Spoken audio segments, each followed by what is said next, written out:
It became known how Ukrainian forces shoot down Russian aircraft every day, expert explains. Recently, the defenders of the Ukrainian sky have been shooting down more and more Russian Su-34 fighters and other enemy aircraft. Most likely, this became possible not because of certain types of anti-aircraft missiles, but thanks to the skill of Ukrainian air defense crews. Ivan Kirishevsky, a Ukrainian military expert of the Defense Express portal, said this on the air of Espresso. He stressed that now the question is not what exactly shot down the Russian planes, but that this was done despite the countermeasures of the enemy. Our air defense has learned to operate under constant pressure from the enemy in the frontline zone and has learned to shoot down Russian aircraft. It is unlikely that such an intensity of shooting down is associated with the arrival of certain types of anti-aircraft missiles. Rather, this is the operational skill of our anti-aircraft forces, Kirishevsky said. The fact that the Ukrainian Air Defense Forces have learned to shoot down the occupiers' combat aircraft is evidenced by a number of boards lost by the enemy during the last month alone. On February the 27th, on the day of intense fighting, the soldiers managed to land 2 Russian Su-34 aircraft. The expert also suggested what types of weapons the sky defenders could use for this. It can be different variations of the Patriot. Even within the framework of the project, Franken Sam talked about different Western parts. Also, some of our bodies said that we had a Death Star called the S-200 systems, which has a declared passport range of up to 250 kilometers. We also have Italian-French SAMP-T, which also has a fairly high range of aerodynamic targets, he said.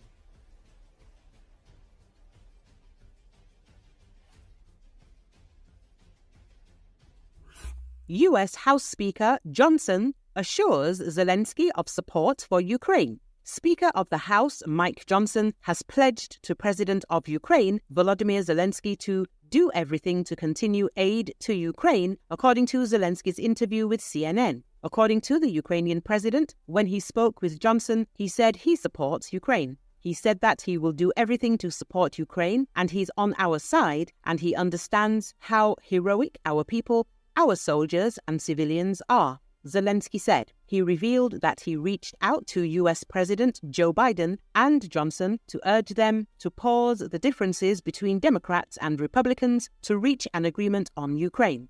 Zelensky said that the election period is tough, and he thinks Johnson as well as Biden heard the message he delivers, and that's all he could do. He couldn't push the speaker. It's his decision. But I think he understands all the problems we face, said Zelensky. U.S. National Security Advisor Jake Sullivan said that Vladimir Putin gains every day as the U.S. House of Representatives postpones the adoption of a new aid package for Ukraine.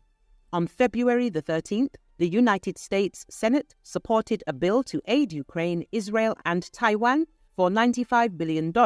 Over $60 billion is earmarked for Ukraine. However, for this bill to take effect, it must be approved by the U.S. House of Representatives and signed by President Joe Biden. Speaker of the House Mike Johnson opposed the initiative, following which President Joe Biden called on the House of Representatives to approve the bill. However, the U.S. House of Representatives announced a recess until February the 28th, thereby delaying the process of providing aid to Ukraine. Iran transfers hundreds of 700-kilometer range ballistic missiles to Russia. Iran allegedly provided Russian occupiers with around 400 ballistic missiles. They are capable of destroying targets up to 700 kilometers away, according to Reuters. 3 unnamed Iranian sources told the media outlet that part of the transferred missiles are from the Fateh 110 short-range ballistic missile family, including the Zolfaghar. Such a missile is capable of destroying targets at distances ranging from 300 to 700 kilometers. As one of the Iranian sources revealed, the deliveries began in early January after an agreement was reached at meetings between Iranian and Russian military and security service representatives at the end of last year. These meetings took place in Tehran and Moscow.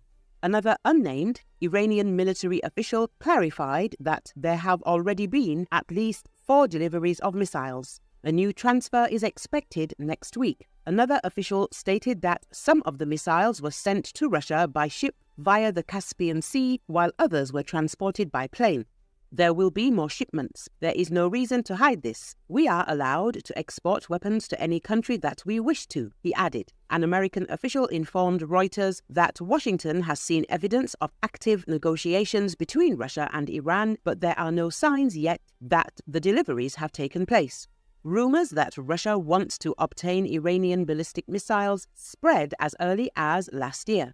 Ukrainian intelligence services are verifying information about a possible transfer by Iran of its ballistic missiles to Russia, stated Andriy Chernyak, a representative of the Defense Intelligence of Ukraine, in a comment to RBC Ukraine.